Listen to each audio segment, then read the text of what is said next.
చెరకు సుధాకర్ ను అసభ్య పదజాలంతో దూషించిన భువనగిరి ఎంపీ కోమటిరెడ్డి వెంకటరెడ్డి కఠినంగా శిక్షించాలని ఎంఎస్పీ రాష్ట్ర అధ్యక్షులు ప్రదీప్ గౌడ్ విమర్శించారు. వెంకటరెడ్డికి వ్యతిరేకంగా ధర్నాలు, ఆందోళనలు నిర్వహిస్తామన్నారు. కోమటిరెడ్డి వెంకటరెడ్డి అణగారిన వర్గాలను కించపరిచే విధంగా అహంకారంతో మాట్లాడుతున్నాడని, దళిత బీసీ బహుజనులు రానున్న కాలంలో తగిన బుద్ధి చెబుతారని హెచ్చరించారు.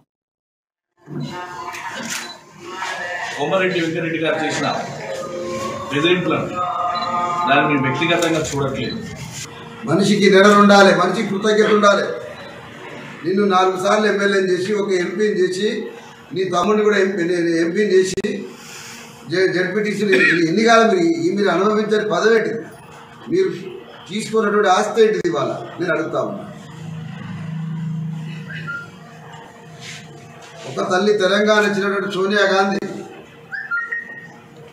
ఒక పనికిరాని కేసు, మోడీ కేసు పెడితే, ఈడీ కేసులు పెడితే, అనారోగ్యంతో ఆమె ఫెయింట్ అవుతున్న సొమ్మసిల్లి పోతున్నా సరే ఈడీ ఆఫీసులో గజగజ వణుకుతా ఉంటే నువ్వు గడకరి దగ్గర పోతావా? ఓట్ల గురించి మాట్లాడతావా? ఎనకడికి శాస్త్రం ఉంటుంది, వికారమైన శాస్త్రం. ఇంకేదో పోతే ఇంకోటి సదగట్టు ఏదో సర్దిగడతాను పోయిందట. వికారంగా మాట్లాడుకోవాలంటే నువ్వు చేసే పని ఏంది? ఇంకా పెద్ద ముఖం పెట్టుకొని రోడ్ల మీద తిరుగుకుంటా నేను పార్టీ నేను కూడా చూసుకుంటా. ఏం చూసుకుంటావు నువ్వు? కాంగ్రెస్ పార్టీ మిత్రులకు నిన్న క్రమశిక్షణ చర్య సంఘం ఉందో అది ఏఐసీసీకి పంపినందుకు వారి చిన్నారెడ్డి గారికి మిగతా బృందానికి ధన్యవాదాలు తెలియజేస్తున్నా.